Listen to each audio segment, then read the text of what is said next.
There's a liquid that seals any leak permanently. It costs $2 at any hardware store in America. It penetrates concrete, brick, and tile from the inside. It does not peel, it does not crack, it does not fail. Construction crews have used it on bridges and tunnels for over 100 years without a single structural leak. The foundations sealed with it in the 1940s are still completely bone dry today, decades later. And right now, this liquid is banned in 11 states, not because it is dangerous to apply in your home, not because it fails, because it works too well. A $2 solution to a $40 billion problem cannot be allowed to exist on hardware store shelves. So they classified it as a probable environmental hazard. They lobbied state governments to restrict civilian access, and they replaced it with expensive diluted alternatives that cost $30 to $80 and last 3 years.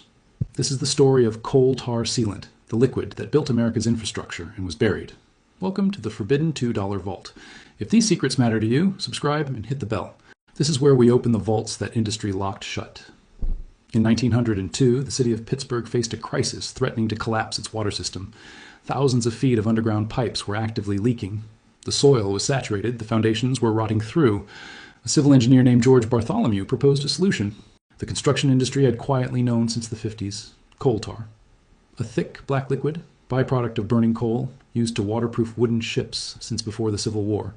Bartholomew's crew painted every foundation wall with it. They sealed every pipe joint. They coated every tunnel wall. Within 6 months, every single leak had completely stopped. Not slowed, not reduced. Every leak gone permanently. The water system ran without a single infiltration problem for the next 47 years without any reapplication. By 1920, coal tar sealant was standard practice in every major American construction project without exception. The Panama Canal used it on every lock and chamber surface. The New York City subway used it on every tunnel wall built. The Hoover Dam used it across the entire downstream face. Engineers called it the permanent solution to water intrusion. Not a patch, not a temporary fix. A chemical permanent bond. A reaction that fused with porous materials under the surface and created a waterproof, crystalline barrier from inside out.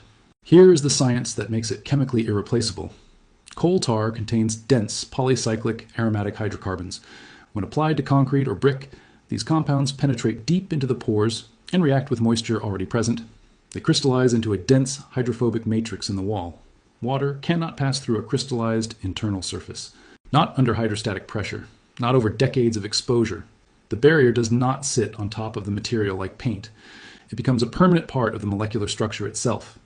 That is the core difference between coal tar and everything else. Modern sealants form a surface film that eventually peels off.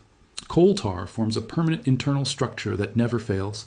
This video is just the surface of what was buried from you. I collected everything the waterproofing industry has spent decades making sure you would never find on your own, all inside the complete